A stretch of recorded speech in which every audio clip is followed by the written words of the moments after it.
Mike, turn your games down. Hi, we're another What Are You Playing episode of Games My Mom Found. I am Mike Albertin, and who's playing some games with me tonight? I am the Let's Play Princess, Phoebe Stanton. You can find me on YouTube and Twitch. And this is definitely not the father of Rovers, definitely not the Cajun Crippler, definitely not the most famous man in Iceland. Coming to you. Oh, wait. You said, what are we playing? Oh, man, I thought this was a Tomb Raider episode. Soon. In a few more months. With his YouTube channel, Rich Kale, on YouTube, and various fics over on various sites like fanfiction.net, a archive of our own, Comic Vine. And I am the resident transgender man and asexual queer dude of the podcast, Kyle. Welcome, Kyle, and where can people find you at? You can find me on Blue Sky at chibiufo.bluesky.social.com. I apologize if I messed that up a little bit. You can find me sometimes, not as often as other places, posting on Twitter at UFO_Canada. And you can find me posting random weird pictures of stuff on Instagram at ChibiUFO. Twitter, Instagram, I will always call it Twitter. Fuck you, Elon Musk, is Twitter. I agree. Yeah. I agree. Well, hey, until he changes it, well, even if he changed it where Twitter just was a dead site and didn't redirect you, it's still Twitter. So I will then name that thing every day long because fuck that guy. So our Lex Luthor, our dumber version of Lex Luthor in the real world. So right. And the way I got to start every one of these is I've been snapping all month again. So I'll get that out of the way. Still playing Marvel Snap. Still loving it. They suckered me in last month. They had a couple of bundles, and I watched my money. I watched $30 go. Phew. I'm like, oh, that was nice. So I can't help. I mean, hey, it was actually some really good deals. But the game, you don't have to. Like I tell everybody, you don't have to spend money in the game.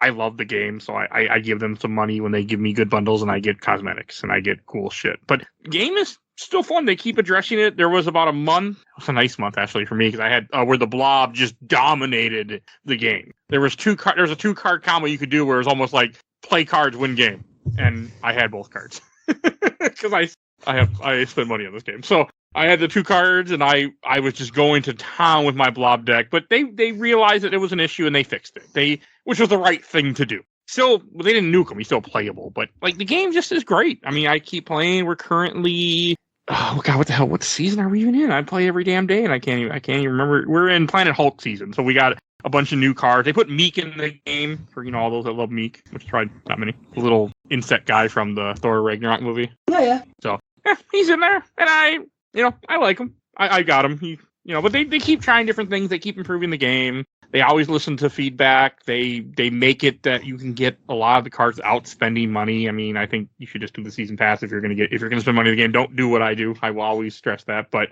the amount of entertainment I get out of the game, I'm willing to. When they offer me good bundles, I'm willing to throw some money down. So I've been hearing that the actual good video game card games, like the actually good ones, are the ones that allow you to get the cards without having to spend any money. Like, I know... You can. So apparently in Marvel Snap you can do that, and I know in the current Yu-Gi-Oh! Card-playing video game, you can also do that. So kudos to those developers, and kudos to those 2 games for doing that, and not having that predatory bullshit. No, it's not...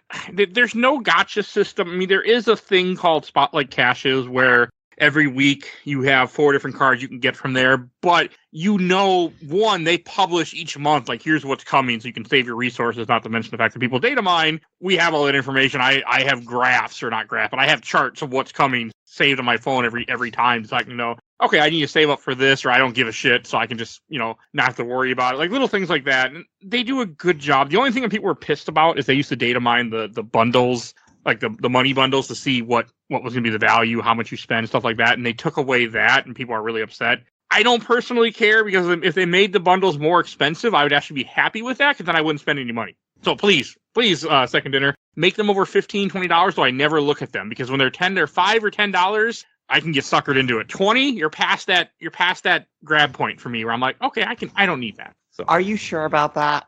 Yes, because I passed up a lot of good bundles with $20. Okay. And 30. There's a really good bundle for a 30 that I wanted. I'm like, no. So yes, I'm sure. 10 is like I've done 15 a couple times because I'm a sucker for Black Widow, and they had a Black Widow bundle for 15 with a really cool Peach Monaco variant and good amount of credits and stuff or currency. And I was like, fucking A, as I hit purchase. So yes, they can get me, but you raise it too high, then I'm out. Like I'm not willing to do that at one time. I mean, will I spend $30 over the course of a month over 3 different bundles? Yes. But if you don't do that, then I won't do it. Again, it's gotta be the tricky thing. But yeah, no, I love the game. I mean, this game's still great. I play every day. I don't give a shit if I win or lose. I think that helps me too. Like I just don't care. My whole goal is do the missions, get through all the missions that come out each day, each week, each weekend, get all the currency I can get, and then just save it up and do what I want and play the game. And I'm just happy like that. So I'm actually upset lately because I don't get pixel variants anymore. A lot of people who play the game will bitch about pixel variants. I love the ugly pixel variants, and I'm upset that they're almost never in my shop because I own so many of them now. So they don't give me more. Okay, how many cards have Scotty Young variants? Probably a lot. There's a lot. I have a couple. Crap. But I don't really care for the baby variants with Scotty Young. I have a couple, but I'm looking at 2 in my shop right now. Every day there's a shop that fluctuates. You know what, Phoebe? I'm going to send you a picture of baby Juggernaut. Oh, no. Baby Juggernaut. Scotty Young does that all now. the Can I childlike see Baby shit, but I'm a big Juggernaut? fan of I Hate Fairyland, so it's fine. Yes, I posted it in the chat, but they just have lots of variants. Thank you. I still recommend people play the game if you like card games. Play it. Don't spend money. Just play it. Have fun. Don't give a shit if you win or lose. And I love it. Like, this is I've never spent money on a mobile game like this, and I wish I could say I wasn't, but you know what? I'm having fun. I get a lot of hours into it. I play 10 hours a week on average, so, I'm getting my money's worth. Oh, that She-Hulk one is awesome. It is. I didn't buy it. I had the opportunity to buy one variant today because I had saved up enough gold, but I bought a Nihilus variant because I didn't have one for Nihilus, and because it was cheaper. No, I don't know. I didn't care about the She-Hulk. I love both of these baby pictures. They're so cute. Oh, Yeah, that's Scotty Young's artwork in a nutshell. Yeah, I have a Professor X baby card, it looks like Calvin and Hobbes. Oh my that's god. so good. I'm gonna have to screenshot that and look it up. But no, it's just a fun game. Play Marvel Snap. I don't think anyone else plays, so I think I'll stop with the Marvel snapping. But that was your snap for Gameplay Mouthful. Hello. No, the only way he'll stop doing Marvel Snap is if Nintendo buys it. Yeah, you're not wrong. I'm not too worried. I mean, I'm just enjoying it while it lasts because DC actually made a card game too to combat Marvel Snap that will take advantage of it, and it died within 3 months. Doesn't. Oh, it's already dead? Yep, Dual Force is already dead. Oh my god. Yeah, it just came out, and I don't think it didn't last long. Like it's still out there, but they already announced they're done with it. So I mean, again. I'm sure somehow, some way, Warner Brothers like, what? I can't charge everyone who plays the game $1 every hour they're playing? Fuck that game. I'm sure that's what Zaslav was thinking when he heard it. I mean, hey, Multiverses is coming back, so that way everybody can pay for stuff a second time. Yeah, sure. I'm so glad I didn't get into that one. Yeah, no, I was really tempted to, not pay for it because I'm already being suckered into one, but I was really tempted to download it and play it. And then I heard pretty quickly, they're like, yeah, we're shutting it down. I'm like, what? How are you? Yeah, they're killing it. February 29th of 2024. God, what was the release date? Because I know it isn't. It's Google, help me. It came out October 17th, 2023 and gets shut down in February 2024. Holy shit. They didn't even give it a chance to live. Well, to be honest, I think some of their choices for first off, I think they ran on the hype of somebody saying that they should put Shaggy into Mortal Kombat. I mean, that game got taken off too, that you're referring to. Not Mortal Kombat, but the game that had Shaggy in it. It's coming back. Okay. But I believe you, Phoebe. I know that's what they said. I just don't trust Warner until Warner Brothers gets rid of Zaslav or whatever the hell that guy's name is. I don't trust them. Well, let's look at it. They had characters from cartoons, characters from Game of Thrones, characters from Justice League. They didn't know what the frick they were doing. Welcome to Warner Brothers. I mean, what is it? Velma versus Arya Stark versus Wonder Woman versus Superman versus. Darn You want to play a fighting game with Wonder Woman, Superman, Injustice? Boom. I do want to play that for the show. Find a copy of DC versus Mortal Kombat if you want to throw Mortal Kombat's in there, which is considered canon. Multiversus isn't that bad. You're making it sound like it's worse than it is.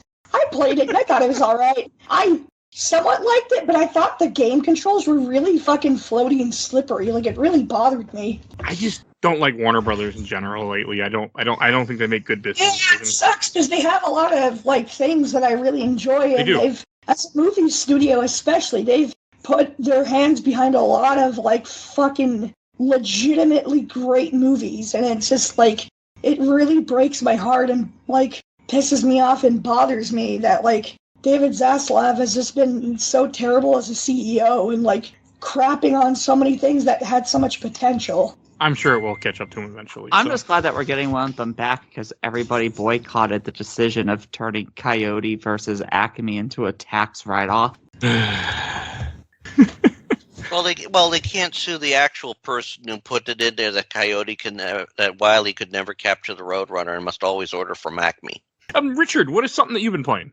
Well, let's see. I just recently finished one game that, well, we'll be talking about next month. But I've also been working, for my channel, I recently finished A Plague Tale Innocence. I'm actually very thankful I got that done because all those damn rats were really starting to get on my nerves. I also been working, well, let's see. At the end of December, I did get Super Mario RPG. I had only played that in emulation before, so I already made a little progress in it, but I've been that's sort of going on the back burner because I'm experiencing some Zelda again too. That's because Tears of the Kingdom won't let go, huh? Or is it Breath of the Wild? I haven't got that yet. Are you going back to Breath of the Wild? No. We'll be talking about. You just. You act like I write the schedule and keep track of it. God. You better keep track of it. I do. I forget. I mean, I'm already on. This is like the 8th episode I'll be on this year now. Oh, there'll be more. Who we kidding? Yeah, probably. But I mean, let's see. I've actually started playing an old game I tried before years ago. You know, back when dinosaurs ruled the earth and the internet was not accessible to everybody. You know, back in the 90s when dial-up was the thing. Took you 5 hours to download one picture. But yeah, I started playing Descent. Okay. But I've never got through that game. I don't know what Descent is. The premise of the game, it's an old game. I found it. Set in the future, you are what is called a material defender. You've been hired by this big company that's pretty much the only government on Earth. And several of their mines all over the solar system have gone silent. And all the machines and robots working in the place have started turning against everyone, taking the humans hostage and all that. And you go through with your aircraft, or your spacecraft. You must take out the robots. You must rescue the hostages. You must destroy the reactors and escape. And all these objectives are, quote, priority 1. It's pretty good for the fact that it came out in the mid-90s. And you're flying around. You've got a true 3D map. You got to remember which way's up and all this. It's different. It's different. I just hope I can get past level 7 this time. Yeah, that's one of the issues with some of the old games. They're hard. Yeah, and I'm playing on one of the easier difficulties. That's what I would be doing. Of course, now with a better computer and all that, I should be able to do better on it. But also, for the channel, I'm enjoying working my way through Bendy and the Dark Revival. Oh my god, when I played it earlier this week, I got freaking spooked. I was not expecting the Ink Demon to talk. It's like a horror game. It's a horror game, isn't it? Yeah. Yes. Okay. A cartoonish horror game. I've heard about it. Yeah, it's done in... A 12-year-old was talking... No, is she 12? No, she's older than that. She was like 14, but she was telling me about it at one point. Yeah, I mean, the second game is set, I think it years after the first one. You sort of also learn that the whole realm that you were in the first game is actually like a special living cartoon.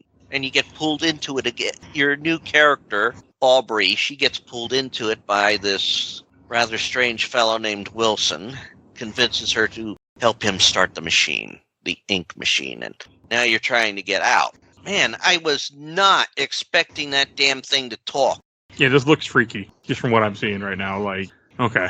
And the voice, before the ink Yeah, the ink demon in the first game was scary, but it wasn't necessarily, in my opinion, crap your pants scary.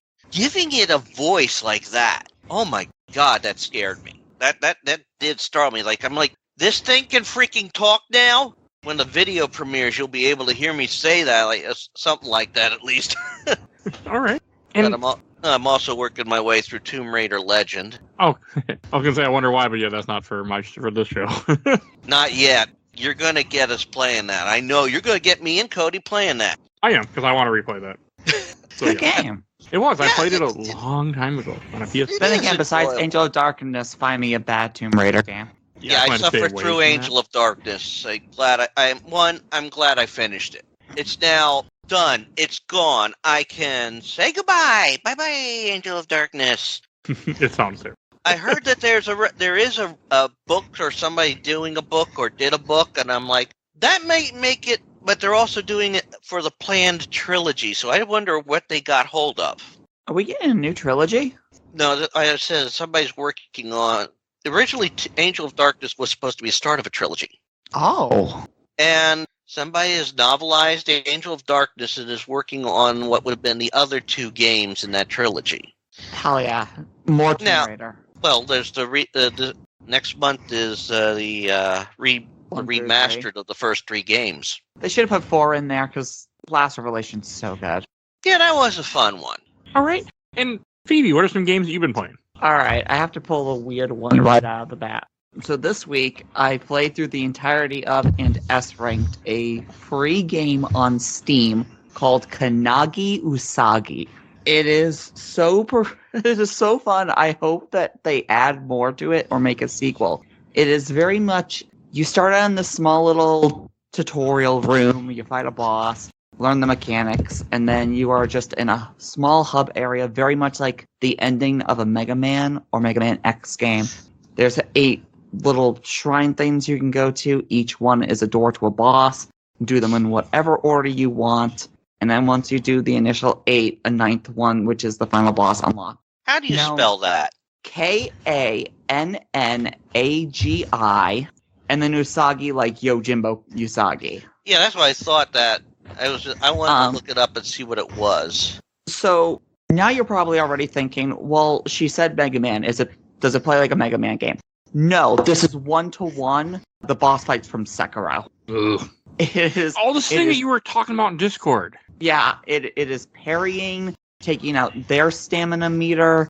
You have a stamina meter. You get S ranked based off of if you healed, if you beat the boss under 2 minutes, etc., etc. My total completion time for that game is about 13 minutes, but my actual time in that game is probably around 2 hours.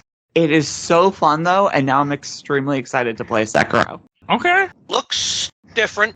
Yeah, it helps when you have bunny girls on the front of your thing. You're like, okay. Yeah, it's all anime girls, but it's really, really good, trust me. Okay. Another game Continue. No, continue. I was gonna say another game I've been playing this week.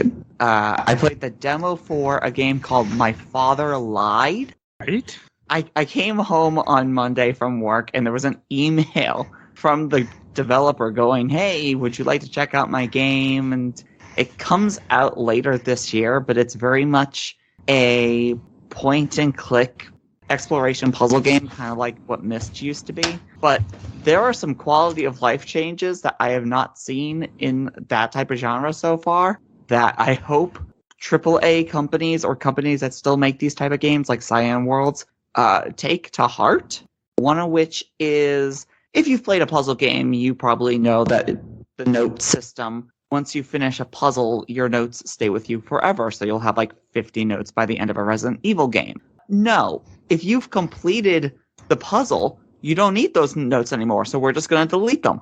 Okay, that's not bad. That's cool. Looks nice. I thought it was Yeah, really cool it's- that he shot at you. All the also. puzzles are super easy, or not super easy, but they're all in their small little rooms. It's very much like an escape room. You're not going to have to worry about going 20 rooms down to get the password for a puzzle from 20 rooms before. It's not, crazy open world like Riven or something of that manner is. It's very from each location to the other and saw that thing. But from what I've played of the demo, the plot seems really interesting and is based entirely around Mesopotamian mythology. Oh. Yeah, so I'm really excited to see what comes of this. And I've already told the guy, like, hey, is it okay if I record a video for this? Which I did. And since then, I definitely plan on getting this game when the full release comes out. You'll probably get a review code at this rate. But yeah, that's awesome. That's definitely neat that they're using Mesopotamia. Yeah, That's one. not something you see. I like Mesopotamia type history because there's a lot of cool lore with, or maybe not lore is the right word, but there's a lot of cool stuff with that. So History. You kind of said it. You said it the first time around. You said it. History. yeah, yes, lore is more video game, but it's not. Yeah. Yeah.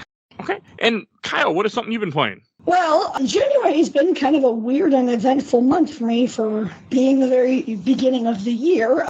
Well, to start things off, at the end of December, I decided, because I'd never actually completed it before, and I played a little bit of it before, like in a couple of, a couple minutes of it in a couple of batches, attempted playthroughs. I finally played through and beat Parasite Eve for the PlayStation. And I started at the end of December, right around Christmas Day, and I completed it in about beginning to mid-ish January. And something happened with the beginning of January, along with me attempting to do some gaming this month.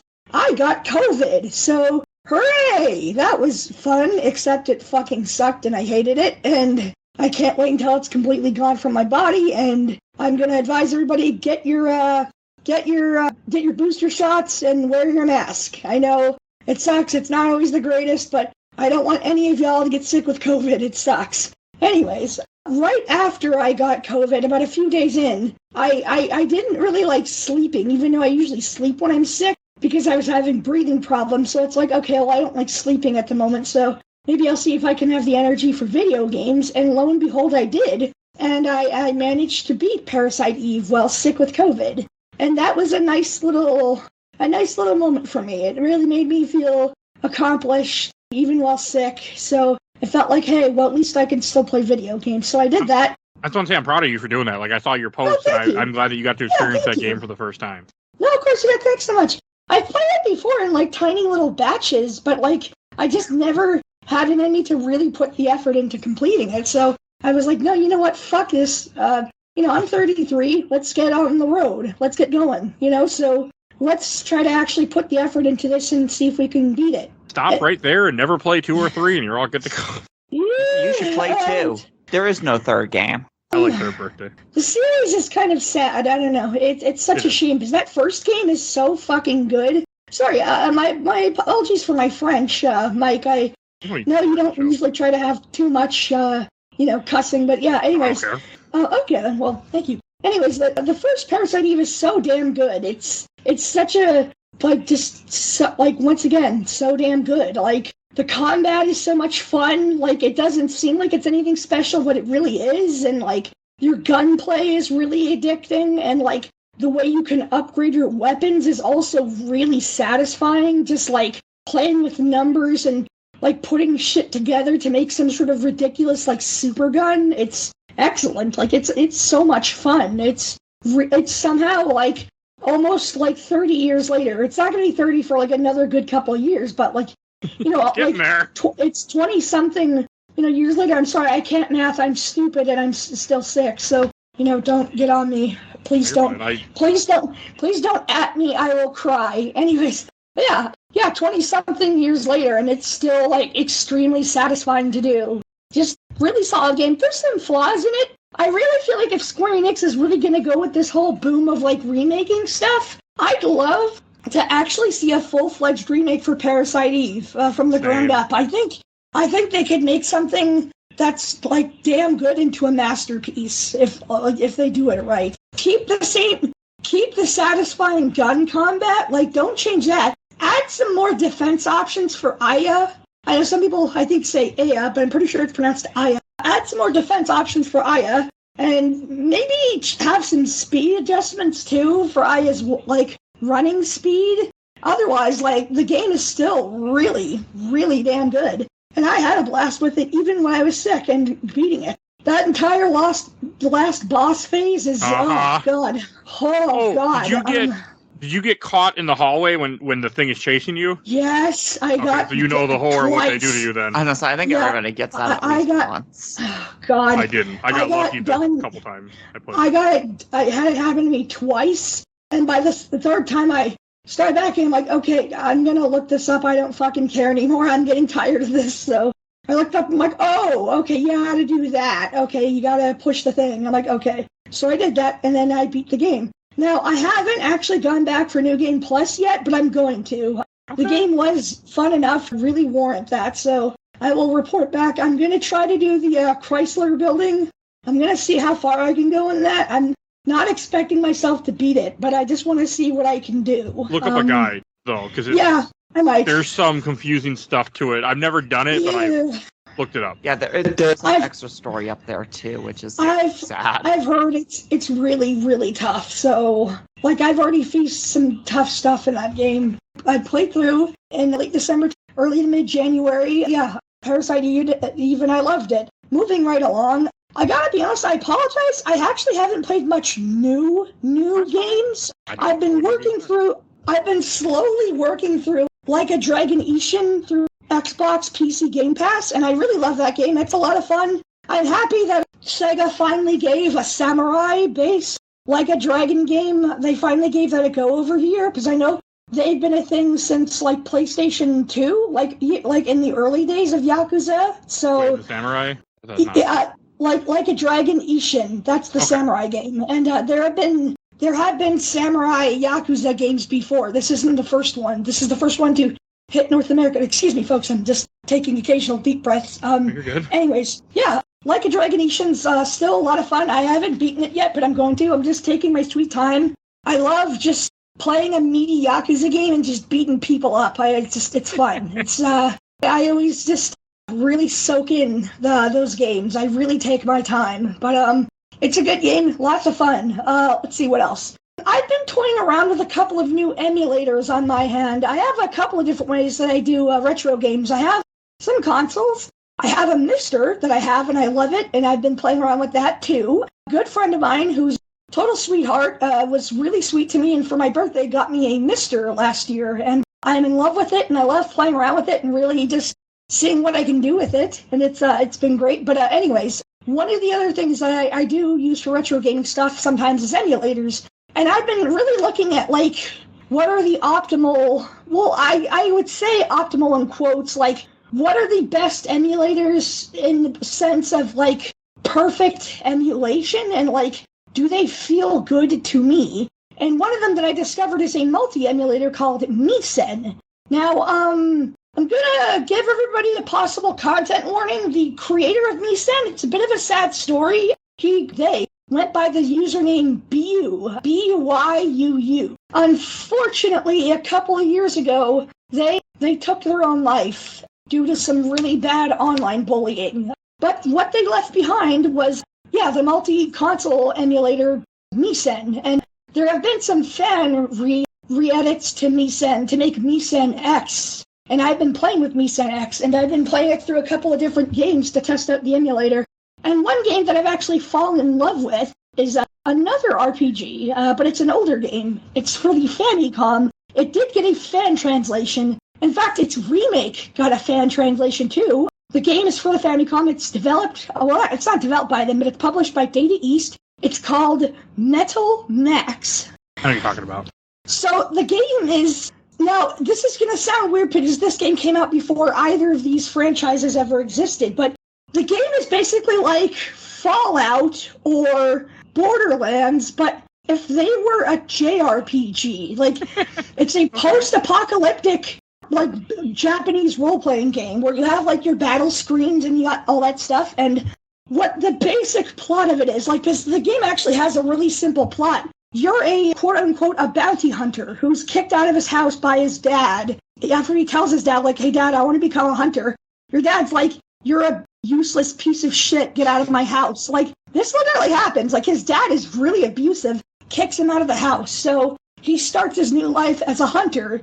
And what you do is basically you slowly start from the beginning. Not slowly. You start from the beginning and you try to get some money to get weapons, like guns and stuff like that. And then from there, you start to look up bounties for notorious criminals. And then from there, you try to build up a team. You can get tanks, like you can get army tanks and like military vans and everything like that.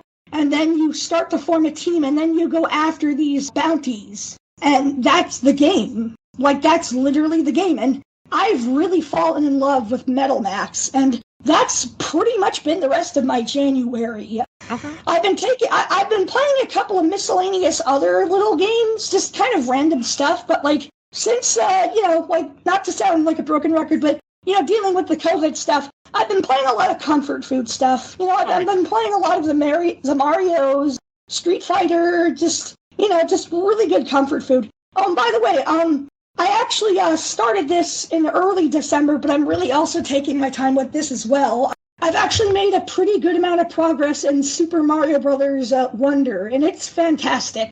I love the direction they went with for this game, and I love that you can literally, like, play as almost any Mario character. Like, you can have Princess Daisy and Princess Peach, like, good. Like, have all the girl characters, have all the Mario characters. Like, I want to play as Toad, I want to play as Mario, I want to play as Luigi, I want to play as Yoshi, I want to play as Peach, I want to play as Daisy, I want to play as everybody. Like, have all the fucking characters. Like, the more the merrier. Yeah, like, whatever, yeah, I had just all the characters. I won't ever do that, but I'd like... Yeah, I know.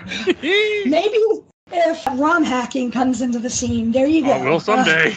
Yeah, I'm sure it will. But yeah, Mario Wonder is also fantastic, and I love it. It's just damn good classic Mario in the best way. And that's just about pretty much all of that I've played for January. January's been an interesting month. Not the start that I was expecting, but it hasn't really been all bad or terrible as much as I whine about it. I've been able to get some good... Yeah, I've been able to get some good gaming in, and that feels great.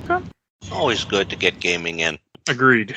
I will always say that. Like, when you're sick. Like when I remember one time I had to get a root canal because my tooth was in terrible pain. Oh, God.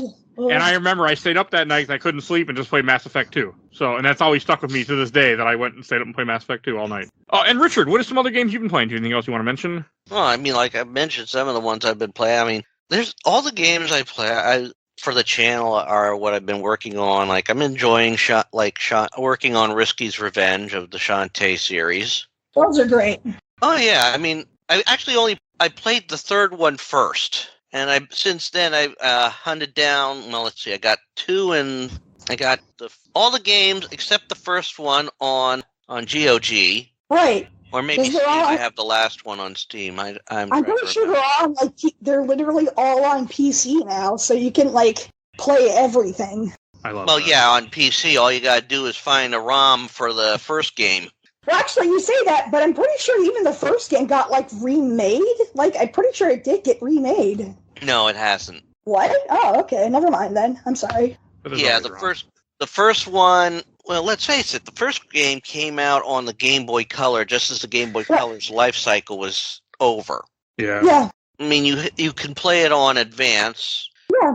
But it makes it kind of hard to find it if you want to play the whole series. Sure, okay. You find a ROM emulation. Yeah, okay. But it is a very good game. I'm enjoying it. I get laughs out of it. I mean, Shantae is beautiful, but also naive. I mean, some of the jokes that they put in those games is Tan Line Island. I mean, I'm playing through the third game, Tan Line Island. And what happens? This desert tribe, their princess actually went to the store. And so they're capturing every lady because they think it's their princess. And when you see the princess and compare them to Shantae, Sky, Risky, and Roddy, it's like, how can you confuse the hourglass type figure and the pronounced measurement type figures with them with a character that is best described as big beautiful woman? Or once again, for kids. Sure. Oh, don't worry, we'll get there. I mean, it I is. can't wait, Phoebe. I can't wait. I'm working on the second game, and that's kind of fun to play through. I also just recently finished the third Larry game, and I've started on the fifth. And I Wait, get like told- Leisure Suit? Leisure Suit Larry, yeah. Oh yes, I'm a big fan of those games. I mean, let's face it. When they came out, I mean, guys talking at school about it. That's one of the first times I heard about what happens if you do the nasty with the hook or without protection, and how his hooey hoo go. It's just funny. I mean, Larry was, to me, when I was in school, I didn't feel confident asking girls out. I was also the kind of guy that, as I would put it, if I would put in a comedy routine, there were two circles at school, me and everybody else. Yeah, I get that, 100%. cute. Yeah. Of course, I get told later right in life that some of these people, they just didn't know how to approach me because I just seemed in a sense, I was so, to a lot of them, is like, he's so much smarter than us, but how do we connect with him? And it's like, why bother connecting him with him when we can make fun of him or something like that? But a lot of those that's high people, school or school. yeah, but a lot of them is like came around. I mean, I had one guy. I was so conscious of myself. I wore sweats in my gym class, and then when we played this game, that was like baseball, except that you can have as many people on a base as once, as long as you get to the home base before your next time at bat. And it's played on wrestling mats, so I had an ability everybody else did, because I'm wearing sweats. I can slide. Whee! Yeah, and I slid into every base, and they're like, oh, it's Rich. Get close, get close. Yeah, when you can't hit the ceiling by hitting it up, and if you hit the ceiling, you're out. Hit above a spot on the line, you're out. If to catch it, you're out. So I just, bam, hit the ball down, hits the ground, bounce, I bolt. They run for it, grab it, turn around to hit me. Where'd he go? Where'd he go? And then I pop up behind the guy guarding first base like, he's on first base. Huh? How do you do that? They see me slide. Well, I can do that too. No, you can't. You can't slide in shorts on a wrestling mat. Why did he make me think of that freaking skit? Who's on first? That's what I'm asking you. Yeah, it's like if they tried it, it's like, new pain, new pain, new pain. But yeah, Leisure Suit Larry's been a favorite of mine. It's sort of, I looked at it like this. If Larry, a guy whose fashion sense is stuck in the 70s, in the dating scene at the end of the 80s and the 90s, with the mindset of someone possibly even in the 60s, can get a girl, and usually lose her, but he manages to get with her, how hard could it be for a schmuck like me? And I also enjoy the humor in the games. I know it's not serious. I mean, honestly, some of the stuff that's happening to Larry is like, freaking serious? You honestly freaking think that would work? I mean, but I also found out recently that the last video of the playthrough, somehow when it was compiling, it crapped out at the end or something. It got stuck. So they hear me talking about it in the end. It's like I thought that was an Easter egg. Like, oh shit! I don't know what happened with the compilation of the video, but Blocked you. yeah, but it's a fun series. It's, as long as you don't take it seriously. It's meant to be a jab at the dating life of the time. And even the more modern more recent games still take jabs at the dating life. And like I said, you can't take Larry super seriously. It's a product, and part of it takes the humor of its times. But still good game series. But kids, if you're listening to this, it's not for you. Hey, I played Leisure Suit not- Larry when I was like 12 years old, the first one, but we couldn't figure out how to get very far. Oh, yeah. And Maybe actually, I can't remember. the first game was actually also originally a remake of a Sierra title, a text adventure called Soft Porn Adventure. Wow, that's so blunt. Could be worse. It could be Custer's Revenge. Hey, Yeah. that's actually on this podcast, by the way. There's an episode about Fester's Revenge. You did not play the Atari 2600 game, Custer's. No, we played a Nintendo game. Okay. But it's on this podcast. Anyone wants to go listen to it, go on Podbean, type in Fester's Quest. How the heck? No, that game that was never have gotten on Nintendo. Fester's Quest, yeah. Adam Family Fester. Custard's talking Quest is what or Custard's Revenge is what I I said. thought you said Fester's Quest. Never mind. Go listen to my episode, because somebody should. So That's actually a decent one where they trash on Fester's Quest. But Yeah, that one is still listed as one of the 10 worst video games ever made. Oh, gee, I wonder why. I think it's number 3. I was surprised that number 2 was E.T. What's It number got one? beat out Superman 64. Oh, okay. I really want to do that. No, you don't. Dude. You do not want to do Superman 64. Oh, a guy that plays that game multiple times a year. So yeah. What was that, Zach? Yes. Yes, Zach. Must be a masochist. Does he force people to watch? No, he does it because it's a long story. It's something to do with a bet, and then the guy passed away, so then he just kept playing it, and now it's just become a thing. He was even interviewed in Game Informer talking about it at one point. Like he was on a Game of Month on one of your What Are You Playing episodes a long ass time ago. But yeah, he's been on the show once. Talked about it too, so Okay. I don't remember a whole lot. I will respect if he's doing it in memory of a friend. He is, yeah. That's why and then now it's just becoming and now it's a comfort game now too for him.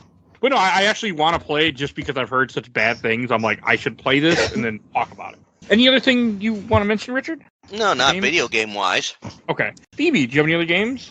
Yeah, I've got 3 more real quick. So I had a poll on Twitter asking what game I should play next on stream since Siren finally ended and Final Fantasy Rebirth comes out next month. I figured I'd do some game in between. People voted. They initially chose Yomawari Midnight Shadows. That game is not for me. I will try it at some other point in the future, but for right now, it's just it's very much what would happen if Silent Hill was made by the Disgaea people. It's the same art style, developer, same camera angle, but God, I watched a reviewer talk about this game saying that it's the most linear one in the franchise, and I have no idea how, because the 3rd chapter, all they tell you is to find this girl. They give you no indication on the map if something is blocking your way or not. They give you no indication of where she could possibly be. And the town is probably bigger than Silent Hill.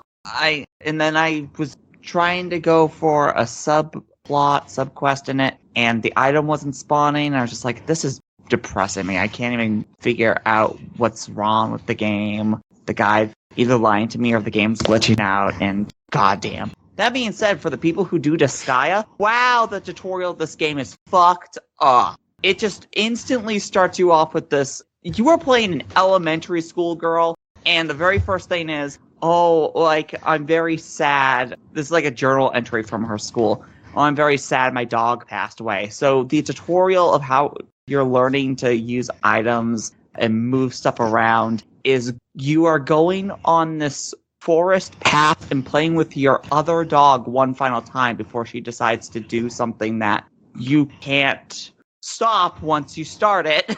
And I was like, oh wow, we're doing this? So I switched off of that game to play a different game. I even asked, is it okay if I switch from this? And everybody said yes. So I started a little visual novel called Slay the Princess. And that is very much just, there is a narrator, you start in the woods, there is a cabin in front of you down the path. Your job is to slay the princess that's chained in the bottom of this cabin. And depending on your choices, crazy cosmic horror stuff goes down. If you're a big fan of Stanley Parable, it's that same type of thing where different loops and restarting the game actually has an effect on the plot. The average playthrough, I think, is about 3 to 4 hours, and I plan on 100% in that game. It's super fun and super interesting. Yeah, it sounds cool. I wish listed the final after you game mentioned it. I have on my list is Half Minute Hero 2.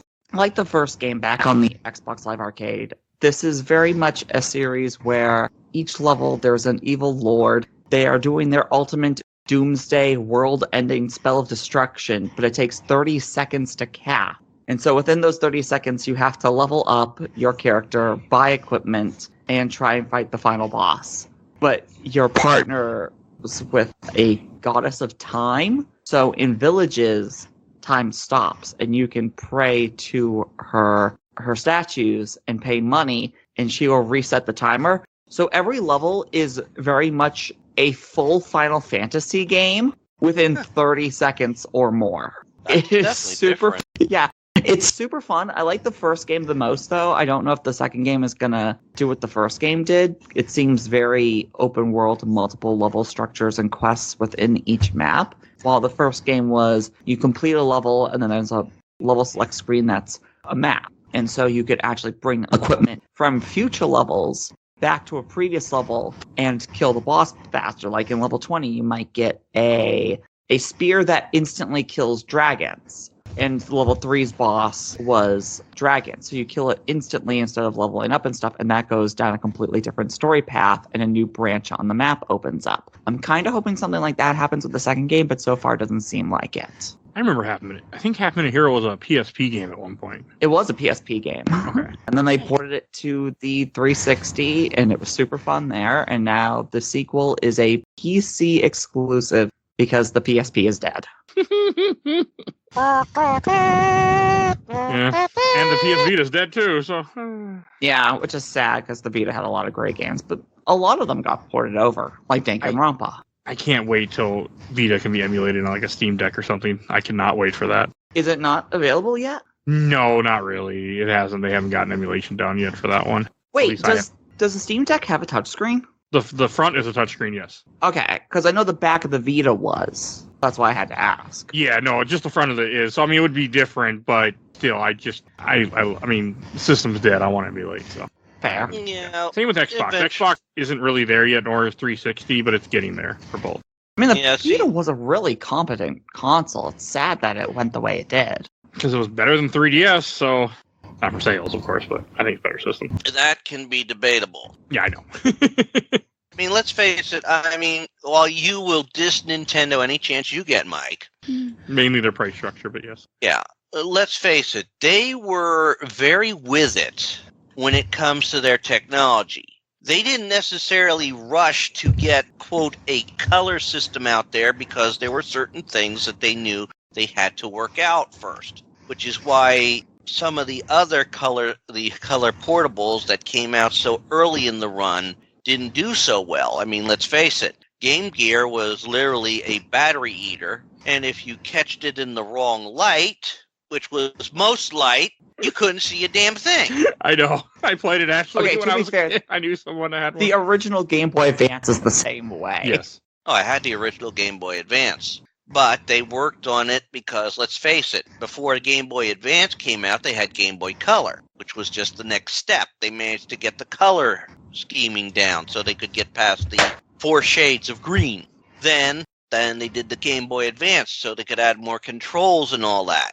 And eventually we went to the DS, where you had 2 screens, and then you had the 3DS, which allowed you to have 3D, very decent 3D effect to it. To the games. And then we moved on to merging the console with the portable, and you got the hybrid of the Switch. They took their time. So, I mean, not that I'm not knock all these other game systems. I mean, TurboGrafx tried the portable market, but again, because their system was so expensive. Well, that's the one thing. TurboGrafx was actually designed. They really did try and design a system that, hey, you want the fun of your favorite arcade games? Just save it on this card, take it home, plug it into your TurboGrafx at home. You know, no, that's the Neo Geo. Oh, Neo Geo, that's right. Neo Geo Pocket Color. Yeah. No, and the Neo Geo. And the Neo Geo. You're right. My bad. Those aren't My real. brain fried. I'm old. Staring down the barrel in 49 in a few weeks. So, I mean, Phoebe, did you have any other games to mention? That's all I have. Sorry. Oh, no, you're good. Okay. Kyle, did you have any more games to mention? Sure. Well, because of, I don't know if anybody else has been tuning in this week, but because of AGDQ, or Awesome Games Done Quick, there's a couple of games I saw during the speedruns that actually kind of ignited some nostalgia in me. And it's making me kind of want to, go back and replay them again. And one of them that I gotta say was my favorite game of that year. I saw the speedrun for the Resident Evil 2 remake. And I gotta admit, man, watching that speedrun, I think I want to play that again because I loved that game. That was legitimate my game of the year of that year, of 2019. Like, that game fucking kicked dick. Like, that game kicked ass. Now you're going to play it the way that he did, right? I don't have that kind of skill. Like, How did he play it? I'm gonna die a million times. Mode, no damage. Yeah, exactly. I should watch that. Yeah, please do. They're great speedruns. I love Awesome Games Done Quick. I just haven't watched any this year yet. It's all up on YouTube already, so if you want to, check out some runs, go right to their YouTube channel, and there you go. Yeah. Right. Yeah, I don't think I have that kind of skill. I'm gonna die a lot and swear and be like, don't ever do what they see. I mean, that's way too much commitment. I'm gonna get a grenade launcher and fucking shoot some zombies, but I love that game. I think it's fantastic. Like, if you want to if you want to remake a game, that's how you remake a game. And I gotta be honest. One of my things, I think that's calling my name later this month or into February, is probably Resident Evil 2.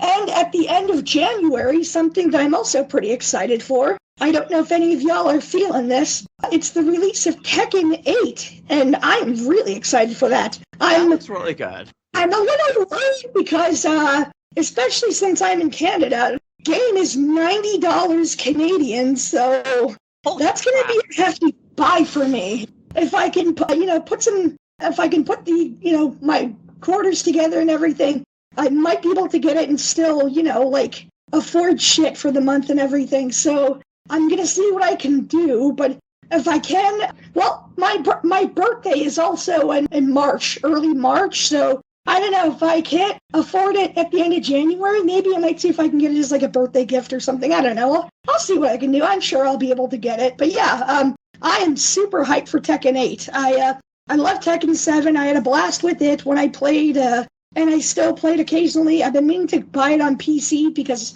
my, really good gaming PC, but I had it on PS4 for the longest time and I loved it. But yeah, Tekken 7 was just fantastic, and I played the demo for Tekken 8, and I really loved it. I had a blast with it. I think Nina might be my new favorite character. She was really fun in the demo, so yeah, when Tekken 8 comes out, I'm going to try my best to see if I can get a copy. I'm really excited for it. Let's see, what else have I been playing much of? Well, I think... Oh, yes. I've been actually doing a little bit of an experiment. So, earlier in 2013, late 2012, there was this really cool announcement of English fan translations. I can't remember the translator crew's name. I think it's DDS Translations or something. I can't remember. Anyways, they actually did a translation for the first 4 games in this obscure action RPG series called Super Chinese World. The first 3 games are on the Famicom, and the 4th game is on Super Famicom. And they also translated the Super Famicom games as well. The Super Chinese series was developed.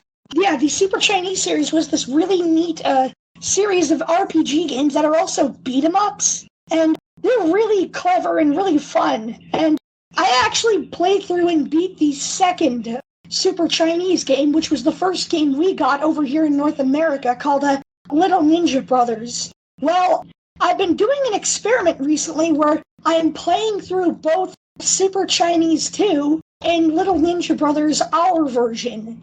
And I've been playing both versions just to see how different they are from one another. And it's been an interesting experiment, and I noticed it especially for the North American version. The random battle generator is really jacked up. The Japanese version, you can actually cross through a small portion of the map without running into a fight. You'll run into fights, but it's ridiculous.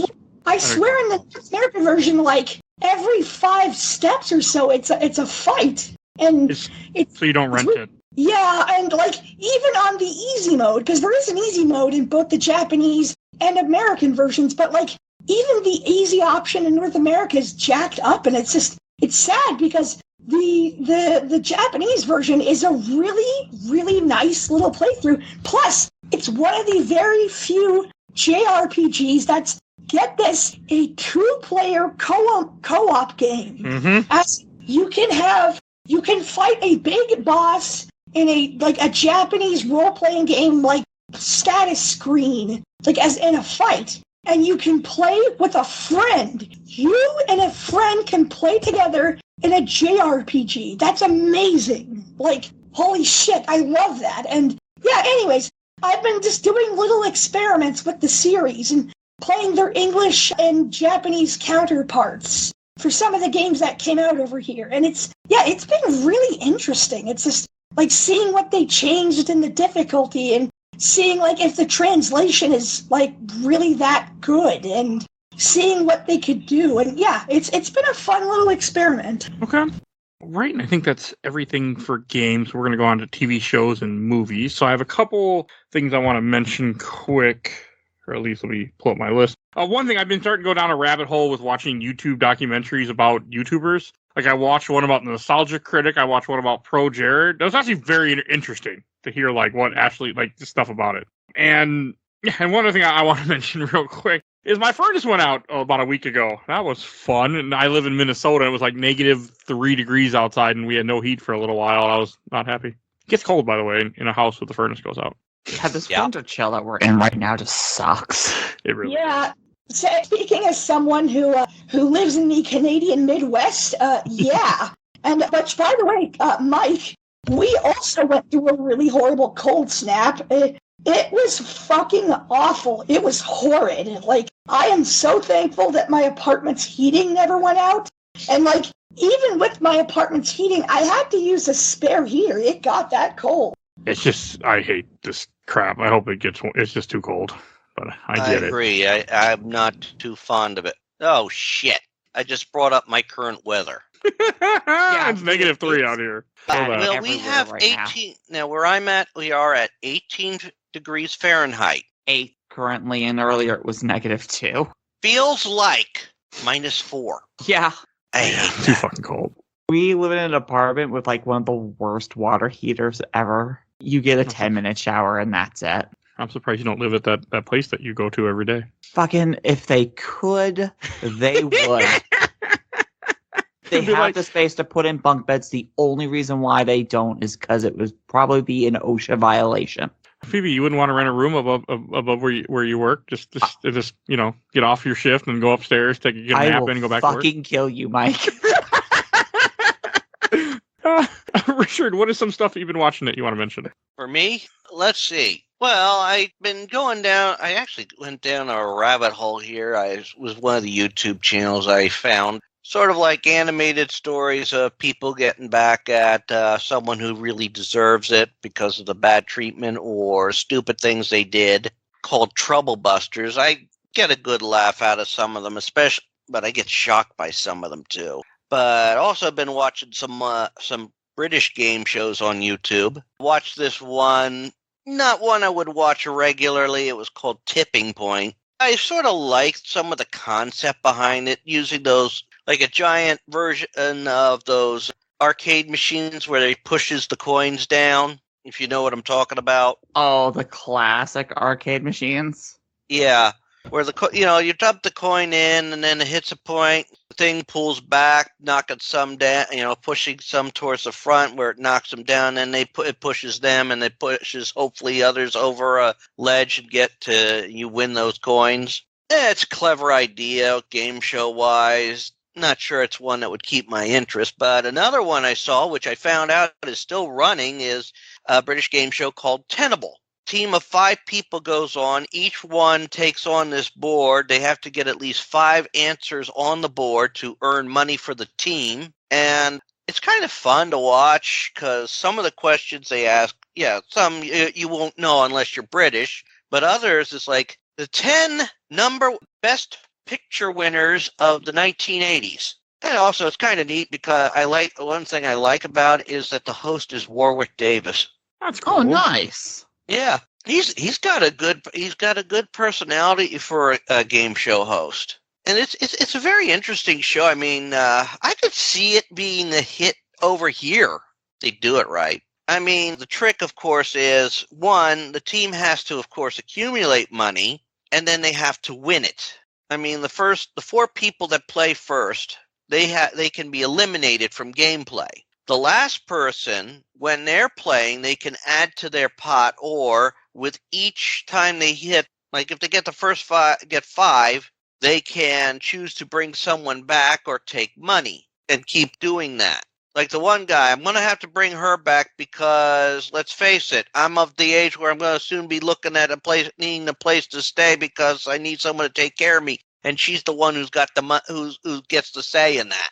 But then in the final round, they all take turns unless, either getting an answer on the board or getting eliminated. And they must get all 10 to win the money. I mean, some of them I could see as being very easy. Some of them are kind of difficult unless you know. I mean, the one watched it with my daughter, and we're like, really? It's like the first 10 things in my favorite, sung by Maria in the song "My Favorite Things." And, Nope.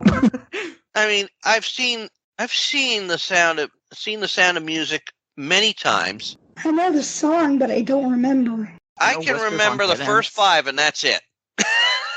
But it's kind of funny to watch with some of those categories. But I also, just tonight, I know my daughter's watched pretty much every episode now that's up. I got to see the first episode of Has Been Hotel. Yes! And I could see they did some nice, good casting choices for that show. I mean, I picked out Keith David right away. But I gotta give Vizzy Pop and Vivian enough credit on that. They went very good in some of the lore related to the Christian underworld and the Christian afterlife. I mean, you look at some of the images of angels they had in that, and I'm like, oh yeah, you got the lore right there. One of them freaky ones with all the eyes and the rings and all that, and all those various wings and that. Yep, they're doing it. So you only watched the first episode? I only got through it today. My work schedule has changed, and I got to be more on the phone. Also have to have both my screens in use. So, I got to get used to that. And Has Been Hotel is not necessarily something I need to worry about pausing when I get a phone call. Yeah, I was going to say, man, I watched all 4 episodes yesterday. It was absolutely worth the 5-year wait between the pilot and this. Oh, yeah. I mean, I'm going to be watching more of it, of course. It's just, I can't. Right now, as I'm still getting used to it and still adapting to pretty much got to keep the screens full screen the whole time. So I can't necessarily bring up like a YouTube video and watch it or anything like that because one, I'm on the phone more now, not chat. But, I got to put my priorities like that. So I'm working around that. I just still keep running podcasts, which after all the weeks that I was dealing with it and all that, and with the training and that, I got sort of backed up. And we know Mr. Mike here loves to do 3 episodes a week, Somehow, and we never keep them short. I mean, we get them like 2 hours. Oh yeah, I'm a month behind on podcasts. You don't have to explain anything. I get it. Yeah, so, I just finally got caught up this weekend this past week. I was also listening to some Pure Moods music, too. I haven't listened to that in a while, but, I got to get caught up with the videos, too. Try and get ahead on the videos. That can be tricky anymore. But, yeah, it's fun. I enjoyed watching the first episode. My daughter's like, find out at the end, somebody killed an angel. Which my daughter's like, you want to know something about the person who killed the angel? It's not one of the characters in the hotel. Okay. Do they know someone in the hotel? And she's like, yes. Yeah. So it was one. So somebody Alistair knows. And she's all I can say is there is a song in the 4th episode that made me cry. I mean, I love this idea. Oh, I also enjoy Hell of a Boss too. So, and my daughter sort of got me hooked on that. So. It's really funny that the spin-off show's been going on for, a season and a half, and the actual main show's finally starting. Yeah, but it's not. I like it. I mean, they're good series. I like the characters. I'm probably one of the few people out there in the world who doesn't necessarily see Luna as a sexual object, or doesn't see that part. I mean, I like her character in Hell of a Boss. I think it's the father in me that relates to it, too. You know what I'm saying? Yeah. So, I love how they have their third wall breaking jokes or fourth wall breaking jokes, and that's in those games. Or that game shows. I mean, even in the pilot, it's like, you know what kind of sick people are up there, and they all just look out. This is one of the best ones. But yeah, I have to watch more of it. I can pretty much, I mean, let's face it, when I saw the angel dead, I thought one of two things. One, demon actually did it. Two, angel did it so they could kill more demons. Okay, can I say my theory on what's going on with the show? Sure. So Adam says that we're going to be pushing up the extermination because we really love having fun with it. And clearly there's an ulterior motive on one of the angels was killed. I truly believe that he is the leader of the extermination because he got cucked so long ago. And he's still salty about Lilith leaving him. Wouldn't be surprised if that would work. It does twist the, that does put the put a nice little twist on the story of Lilith, which I've looked into from time and time in my life. I just realized, Mike, how much do you know about this show? I don't even know what show you're talking about because I stepped away. So Should we explain to him what Has Been Hotel is? I can look it up, but Okay. you're good. I'll just look it up. It's really good. You should give it a try. Oh, yeah. Do you have any? Well, he's heard me talk about Hell of a Boss, too, so. I saw the animation. Nope, I'm good. Hey, I love the retail workers anthem that has now been dubbed in Hell of a Boss. I am playing that when I quit my job on the intercom. You know what I would love to do if I could pull it off and get So lucky Phoebe, enough? will that be? Then you'll play it. Then you'll go upstairs to your bunk bed and lay down. Oh, Right about the- I'm cracking my knuckles right now. Okay, I was going to say, to be fair, the day before Christmas vacation, I played the first 30 seconds of Last Christmas by Wham on the intercom, so I left everybody with a Wham edit. But, I mean, let's face it, this is what I would love to do. I would love to take 2 Minute Notice and have it as my song of choice to perform on America's Got Talent. Oh my god, please do. I could just see somebody trying to run for the censor. I love that song. It's so I good. play it even for my father. He says, "Yeah, that would work." I mean, they're right. There are people who probably have wanted to say that all their lives, or when they finally left their job, and I cannot blame them.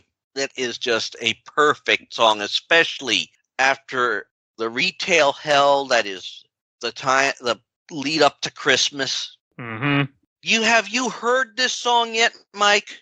No, but anything lead up to Christmas, I'm with you. That's all I got. Oh my gosh. Mike, look it up.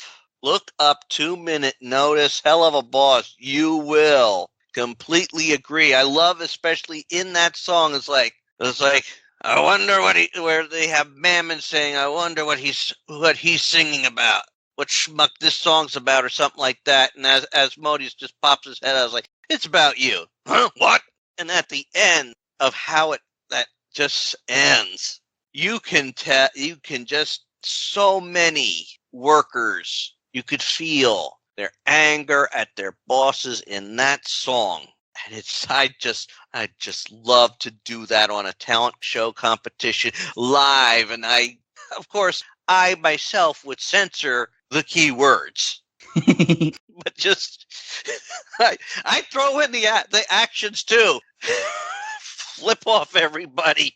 And I'd probably it would just be perfect to perform that and have everybody singing along. Oh, okay. Anything else you want to mention that you watched, Rich, or should I move on to Phoebe? Well, we'll move back to Phoebe. Let's go to Okay. Phoebe. Oh, Phoebe, what is something you've been watching? Oh god, okay, so I have two things to talk about before the big main event. First, as Kyle put it, Games Done Quick is this week. If you don't know what that is, somehow that is a charity event. It is a 7-day live stream over on Twitch where you get a bunch of the best speedrunners in the community to play their games for charity. They normally do it during the summer and one during the winter. Awesome. And Summer Games Done Quick. The two that I have to highlight that I've seen so far, I'm not much of a dog person. I can admit this. But there was a dog who speed ran Gyromite, or whatever the hell it's called, for the Yes. NES. Peanut Butter is the goodest boy ever and deserves all the treats. The other one that I have to point out is Go Go Hamster Chef, which is a super cute game where you're just playing this hamster who wants to cook for their friends, and it's very much like Overcooked with a plot. And I can't say anything more. You should just watch the run. It goes places. I want to It's pet only like Peanut an Butter. 18-minute long video. I want to pet Peanut Butter and also give them a treat and then give them a kiss. Right? Like, I'm scared of dogs. And that dog is big to me, but goodest boy. Yes. Then I watched on Disney Plus Moon Girl and Devil Dinosaur. Okay. Wow, the soundtrack to that show is super good. And Lawrence Fishburne as a version of Beyonder is perfect. But this show will not be for everybody. But I can't recommend enough that you give it a shot. Unlike the other show I watched on Disney... Oh, actually, because I watched 2 shows on Disney Plus besides that. I watched the Percy Jackson show that's going on so far. I have never read the books. I've never seen the movies. I did not grow up with this. The show is surprisingly good. They have WWE's Edge play a version of Ares, and he is perfect for the role. Well, now at least, you go. Yeah, I was going to say, at least now it sounds like they're doing something right. I mean, although I haven't seen it yet, but I am tempted to watch it. I've actually read, as part of my reading, I've read through all the Percy Jackson books. I've actually listened to an audio version of Percy Jackson and the Olympians, the Heroes of Olympus, the Kane Chronicles. Right now, reading-wise, I'm working on the last Magnus Chase book. So I wonder what they're going to pull with the rest of these. I mean, don't get me wrong. I've seen the casting, and let's put it this way. When I saw the casting for Percy Jackson, this version, I was concerned because have you read any of the Percy Jackson books? No, I have not. There has been one thing, like when they describe certain characters, and Annabeth has always been described as blonde hair, gray eyes. I think gray eyes. So when I saw who they were casting for Annabeth in this, while yes, it's more in line with her age at the start of the series, I'm obviously concerned about, like, one of your key descriptions. That always tends to, I run into I have that issue. Like, if you have a character or how they're already described, I start having that issue. If they pull it off very well, okay, I work with that. It's when you describe a character with certain traits and all that. Honestly, could you see Ron Weasley in the Harry Potter series being anything but a ginger? Fuck Harry Potter. First off, but yeah, also fuck J.K. Rowling. Yeah, I agree. I will say, I will say this. First I can off, tell you right now that Annabeth is an extremely good actress who they picked for her. And again, I don't know anything about the books or anything like that, so I don't know about the character description. But from what I've seen, she is a really good choice for what they're trying to pull off. That's the key thing. I haven't seen the one that's on Disney yet. I had my own reservations when I saw about the movies and that after reading the books, these kids start off at 12. So having them being played by obvious 17, 18-year-olds. Oh, God. You're in the movies. You're obviously going to have issues there. Wait, none of them are 23-year-old actors? Probably up. I'm sure they are. But my point being, you've changed one of the core aspects of the books. I mean, like I said, when you have a book to movie, you're always going to have issues. One of the things they did somewhat right with the Harry Potter movies was Rowling was very involved with those, as she was also still writing some of the books at the time. But she would discuss things about what was going to happen in the books with the actors. In fact, she kept one of the biggest secrets of the books, the truth about Snape, was only shared between her and Snape and Rickman. And when a director said, "How about doing this way?" he would openly refuse to do it because he knew the big secret was Snape. He knew the meaning of always. So, she was Riordan was somewhat involved, I think, in the movie, the first two movies that were attempted.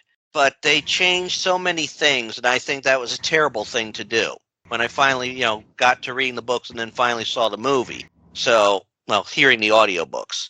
Okay. A TV series works very much better for some of these things. I mean, I haven't watched all of the seasons yet of Lemony Snicket. I should really get back to that. Same.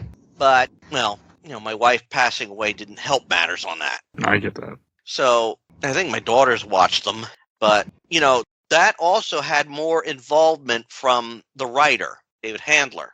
So he's had more input on it for Netflix. They worked with him, allowing him to add things that he probably should have put in the books. But of course, when you're first writing them and you add to the story, it's easy to go back and say, oh, I should have put this in here and this in here and this in here. I mean, I'm rewriting some of my old fanfics and I'm adding more. I mean, I've had stories that were like this many, like literally double in size because now I'm adding more information that I added later in the storyline. I could never do that. I would just make it a new part of the same universe, which I have before. Oh, yeah. I mean, I've added to things. To be honest, part of why I did it was also when I first wrote some of these stories like long ago, I had planned at the end of the fourth story for like a 5-part type thing that at the end of the 5th part, let's say bad guy wins at the end of the 4th story. 5th story would have started. They're trying to rescue the captured members from the team. They fail. Those 2 members go nuts. They've been basically turned into one of the things they didn't want to happen and literally felt betrayed because of something they found out. And then, literally become a unstoppable force. So that by the end of those stories, the offspring of one of the 2 members that were originally were in the group at that point, they're the one who comes back and undoes what caused the timeline to begin. Okay. It always gets weird when you're writing with timey-wimey stuff. Because I will always call it timey-wimey. Yeah, but at the end of that 5th story, so now because certain things and I was too new at writing stuff like that, so that idea got scrapped and when I wrote the actual 5th story, it was sort of a condensed version. Basically, it took part after those stories, but undoing the timeline. It's like, hey, at the end of story 4, this guy won. And at the start of story 5, it's like, they're at this location talking with this time traveler who has undone those events, but of course it's still left a effect on the characters. Okay. So, it's one of those. You rewrite the thing. And yeah, I don't believe in that. I'm with Phoebe. Just start making something good. But I get it. I was like, Hal's going to hate me because I have one more for this segment. Sure, no, feel free. Finish it up. Oh, go, please. I get to rest my voice. The last one I want to bring up for this little bit, because I have like another 30 shows afterwards, I wanted somebody else to talk, is I watched the first episode and a half of Marvel's Echo. How is that? I'm out. Okay. I'm actually officially done with the MCU, except for projects here and there. Okay, I get that. I mean, I haven't watched Loki. I haven't watched Echo. I just kind of like, bleh. I have to fully spoil what happens to explain why I'm out. Okay, and I've no problem spoiling this show. So I don't want to be in this new, and I haven't seen it, and I might watch it. So yeah. But sure, actually, you know what? I don't give a shit. Go ahead. I was gonna say, okay, so Echo is about a character named Maya. She first shows up in the Hawkeye show as one of the major villains. She is an enforcer for Kingpin. Everybody knows Kingpin. Normal human who just runs the entire underworld of New York and maybe some other areas. Maya is deaf. She is an amputee. She has a missing leg. She has a replacement leg.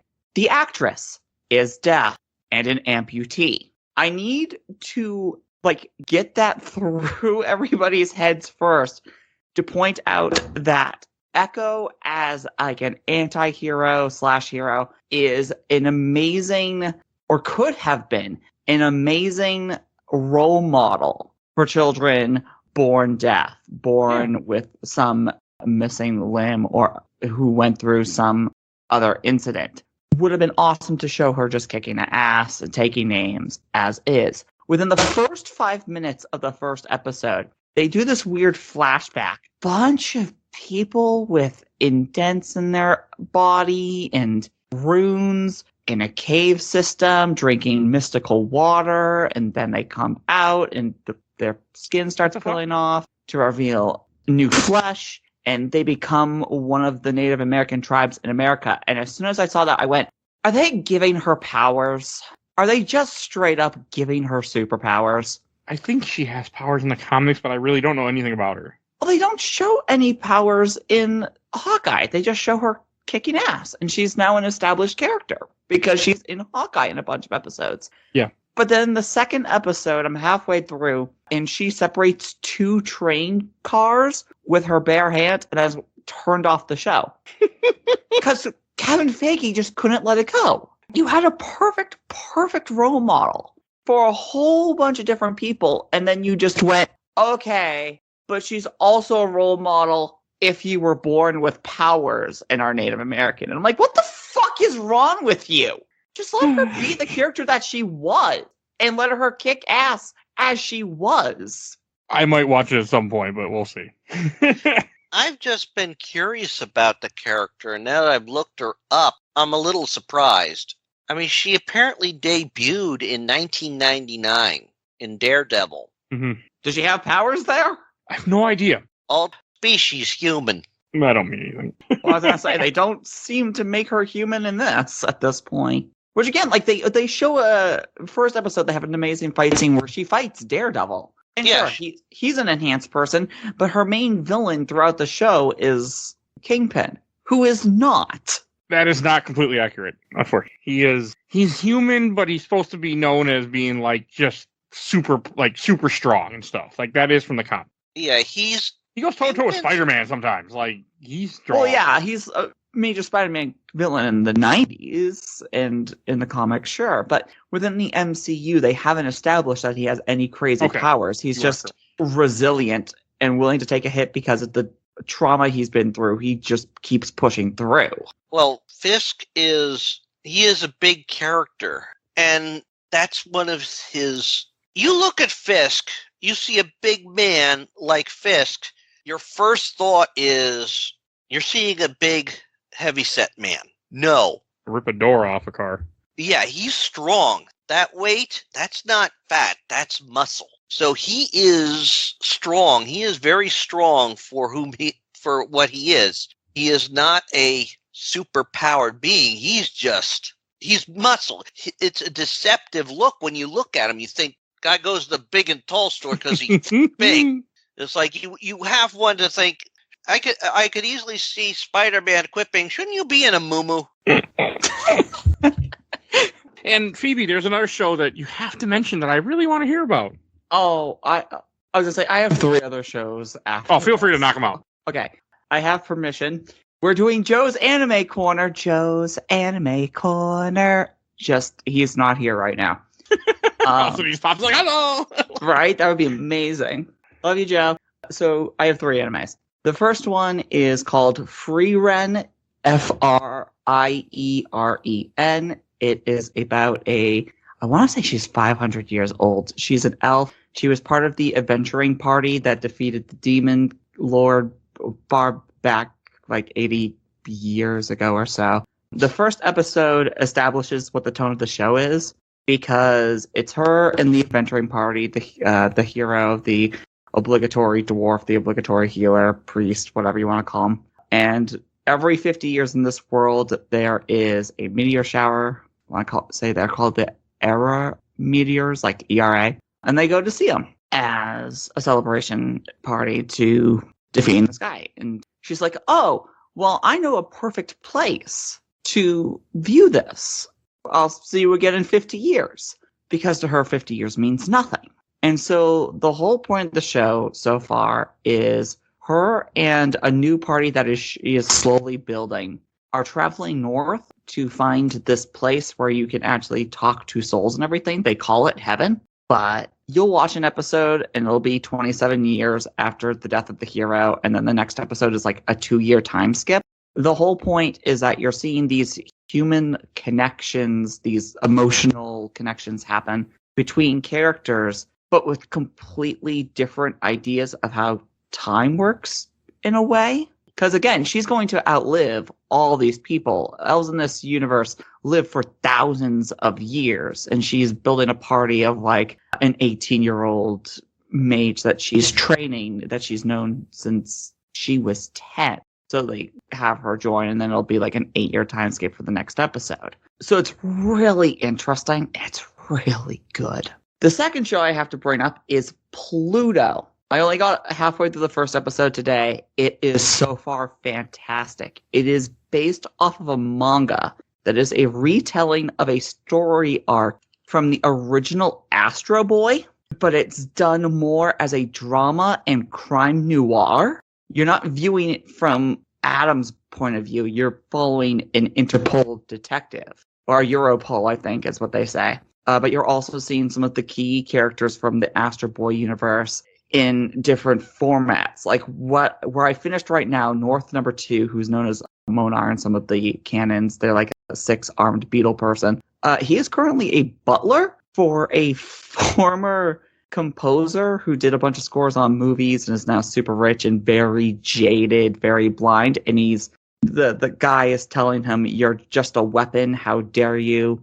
You belong on the battlefield." And he's just trying to play the piano. It's just like, "You're a useless machine. Why are you trying to play the piano? You belong on the battlefield." And he's like, "That is why I'm trying to learn the piano instead of just downloading the data. I don't want to belong on a battlefield." But meanwhile, there is the major plot going on, which is a murder mystery about the potential of a robot killing a human, and a bunch of other murders have gone down on both robots and humans, all connected to the enigmatic Pluto. If you know Astro Boy, you know who Pluto is. And now we get to the main event. So you've been joking about this, and Yeah, I've been joking about this in the group chat and with Mike. My roommate and I started an anime. what's it called? It is called Gushing Over Magical Girls. That just sounds like a hentai. Yeah, I was gonna say, it was very ecchi to begin with. I wouldn't say it's hentai in the same way that I wouldn't say that the tree scene from the original Evil Dead is porn. Because nothing gets shown. Except for like maybe a breast here or there. Until the newest episode that I watched before going to bed today to wake up for this. The plot of the show is magical girls exist, clearly. There is a girl lives in this city that is protected by 3 magical girls called the Tres Magia. And this high school girl is a huge fan of magical girls. She buys all of their figures. Her phone cover is one of like their outfits. She thinks magical girls are cute. She loves their attire, everything. So she gets visited by obligatory cute mascot character number 5, this little bat creature, who's just like, "Yo, magical girls?" And she's like, "Yeah, magical girl." So it turns her into a magical girl. In the most revealing outfit possible. Like pasties and everything. And she's like, What is this? This isn't cute at all. And the thing's like, "Yeah, because you're a villain." Wait, what? And so even though she has a huge thing for magical girls, she's forced to fight the heroes that she loves so much. And then it goes into very crazy pathing because her main weapon is like this whip crop thing. She can hit objects with it like a flower and it'll turn into a monster, fucking Rita Repulsa style. Just anything can become a monster. And then stuff happens. It's like, you can only say it's not a hentai for so long before you're just like, okay, haha, the comedic bondage is ending. Oh, no, the breast is cut. And yep, we're getting there. I mean, as soon as you told me the name, I'm like, yep. Yeah. No question there. Despite that, it is played completely as a comedy. I mean, that sounds like hentai too, so sometimes. I know that there are 2 other magical girls that joined the evil side. The third episode introduced the second one. She is in a scantily clad military uniform, is the best. Yeah. I looked it up on Wikipedia. Yeah, Me too. I had it to. is surprisingly a really good show. Hey, if you're enjoying it, you're enjoying it. I mean, hey. No, I Yeah, I won't. was gonna I say, won't hey, judge. I we don't care. watched the entirety of Redo of Healer. There is no going back at this point. All right, and that was the last show you had to mention, correct? That was my last show, yeah. All right, Kyle, what do you have that you want to mention you've been watching? Well, to start things off, since around early 2013, late 2012, I had been listening to a couple of podcasts from a dearly departed acquaintance of mine. His name was Zach Bertsky, and he used to run a podcast called the Anime News Network podcast. Well, I listened to some old episodes he did that I was a huge fan of, called the Revenge of series, where for the 80s, the 90s, the 2000s, and the 2010s, he did a best of episode where it's a two-parter for each Revenge show. And what he did was he got a panelist of like the best anime critics around, and they all basically talked about what were the best anime of those decades.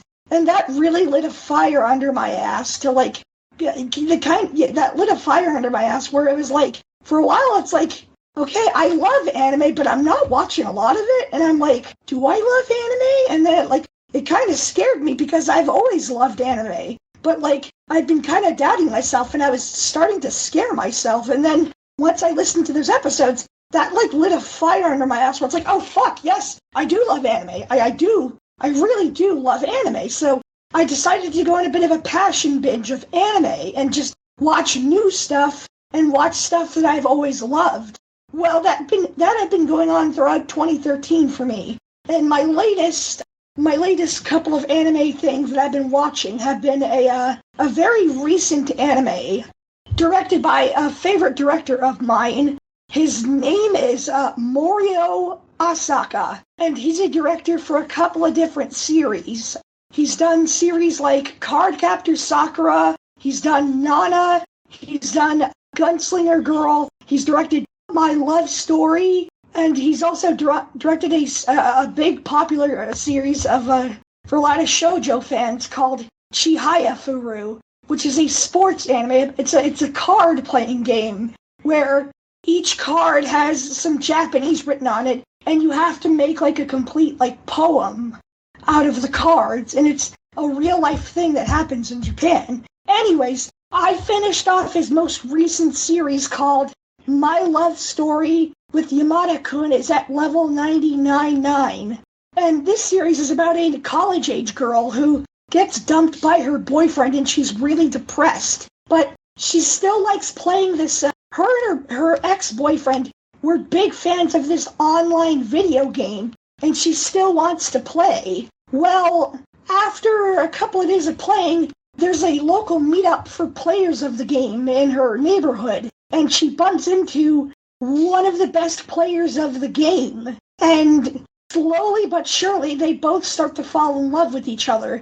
And it's a very nice and sweet series. The romance is actually believable. The writing is really sweet. The characters are great. They're really well written. And I don't know what it is with Morio Asaka, but that guy knows how to do, like, romance. That guy knows how to do characters. Like, every character it's not that you just love them, like, you automatically love them, but, like, you really get to understand them, and then you love them, and it's so beautifully handled. So, yeah, I finished off that series, and I loved it. Great series, very cute, really charming. What else? I've been watching another anime series that actually is celebrating its 10th anniversary. It aired back in 2014. It is a series called, it's a sci-fi comedy series called Space Dandy.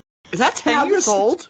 Yes, it is. Oh my God. So that series is directed by a bit more of a well-known director named Shinichiro Watanabe. And he's done stuff like Cowboy Bebop and Kids on the Slope and some other really cool shows, and Carol and Tuesday. That's actually one of my other very favorite recent anime is Carol and Tuesday. It's on Netflix. Go check it out. It's also available on Blu-ray. Go check it out. It's called Carol and Tuesday. Anyways, so I have been watching for its 10th anniversary. I've been watching Space Dandy, and it's still just as great as ever. Really weird series. It's a lot of fun. It's very different. I love that it really plays with the lovable loser aspect of the crew. Like Dandy is such a moron and he's such a loser, but you still kind of root for him. And QT is such a cute little robot, and Meow is such a nerd. But you love these losers, and it's so good. So yeah, I've been watching Space Dandy, and it's a great series. I'm gonna watch more of it, finish off the series. Another thing I've been watching, let's see, what else? I have been watching, this isn't an anime, it's a live-action TV series. I'm actually doing a re-watch of it, because I've finished it already. But it's a short series, it's 3 seasons long. It's on Disney Plus and Hulu. It's a television series called Reservation Dogs. I really love that show. One of the best modern TV shows out there, period. Just a fantastic series. I'm a big fan of Sterling Harjo. Great director, great writer. And a lot of the indigenous stuff really relates to me. I'm not indigenous, but I've grown up around a lot of indigenous people. And a lot of that stuff just kind of hits home for me. But yeah, Reservation Dogs is just excellent. Moving on, since late 2013, I decided for the 31st anniversary, I would do a series rewatch of Batman the Animated Series, and I'm currently watching that. I'm just about finished with the series. I actually just finished off 2 recent episodes. I've got Batman in My Basement and Vendetta, and both were great, really great episodes. I really like them.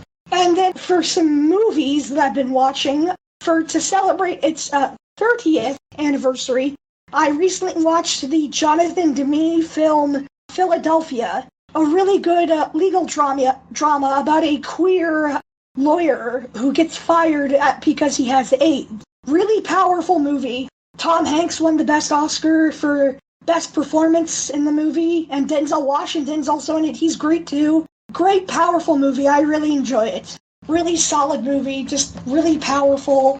And then, to celebrate another anniversary, because now this movie is 20 years old, I recently watched Mean Girls, and I love that movie.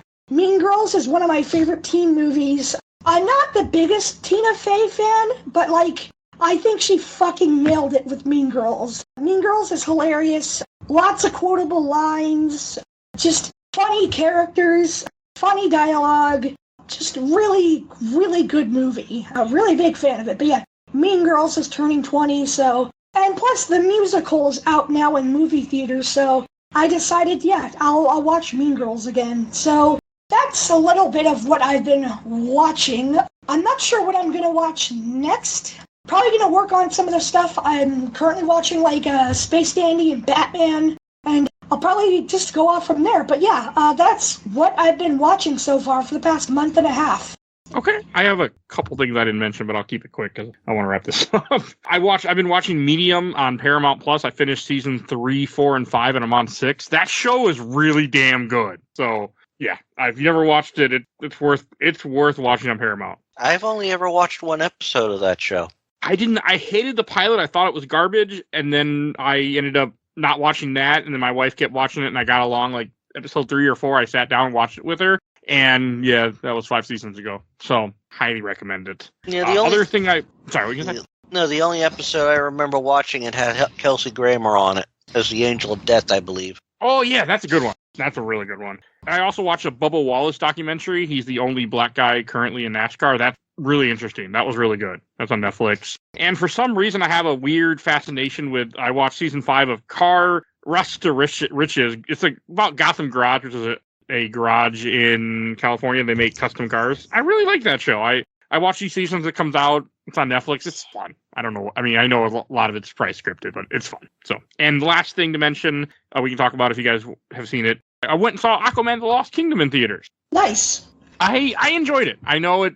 I'm sad we'll never get a sequel to that. We'll never get a trilogy, but I had fun. Mike, I actually can kind of relate to your car show thing because I fucking hate cars. I hate vehicles. I don't give a shit about so much of it, but here's the thing. I love the shit out of, Top Gear, and I was addicted to Pimp My Ride. I was hooked on those types of shows. I don't know what it was. I got so hooked on, like, what could they make out of this? And, like, how fast can they go in this car? Like, I totally get that. So yeah, that's everything I want to say. I think we should wrap this up. It's over 2 hours.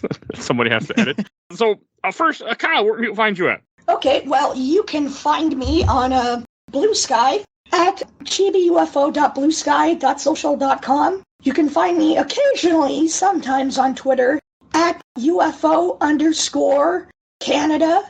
And underscore is the symbol, not the word underscore, like the symbol of underscore. And then you can find me in my weird, odd pictures of my life and fun things in it, I guess, and real life stuff, at Instagram, at ChibiUFO. And folks, I don't want to be rude or anything. I can't say when it's going to premiere. I have a teaser trailer out for it. In the next couple of months, hopefully if my voice gets better and recovers after getting through COVID, I will actually be starting my own podcast. Oh, good for you. Thank you. All right. So the podcast, I'm sorry, and the podcast is going to be called the Unidentified Flying Obsession Podcast. Yes, the UFO podcast, and it'll pretty much just be me and maybe some friends occasionally and guests, and we'll just really shoot the shit about stuff we love.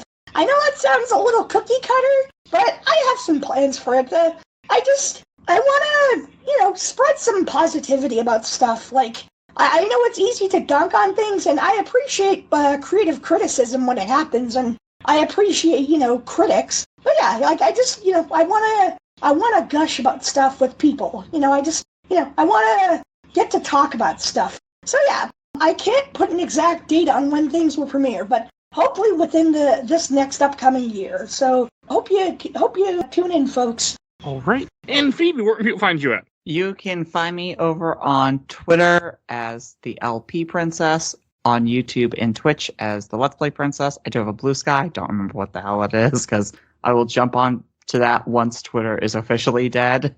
You can... It's coming. We've been making that joke on this show now very, for very slowly months. Coming. You can watch me play, currently finishing Soul Reaver. Very good game. Like I said earlier, Slay the Princess until Final Fantasy Rebirth comes out. Virtue's Last Reward. Fallout 3, my first time playing through that game and doing a full melee run. And funny enough, like Kyle, may or may not be starting a podcast in the future with somebody else. We have talked about it. There's a name for it already planned out. I don't want to say it just in case somebody decides that's a really good name. I'm going to steal that. Yeah, don't do it until it's already. Yeah, I was the same way. We didn't announce our name until we started. Releasing stuff. It is a really good triple threat pun. Okay, and I'm very proud of it. All right, and Richard, where can people find you at? Oh, you can find me up on YouTube on the channel Rich Kale, where I play through various games. I have stuff going up pretty much every day, premiering every day, where I'm working and reading through some fics and all that. I also have those fics posted on various websites like fanfiction.net, Archive of Our Own, and Comic Vine. So I've been busy. Come check everything out.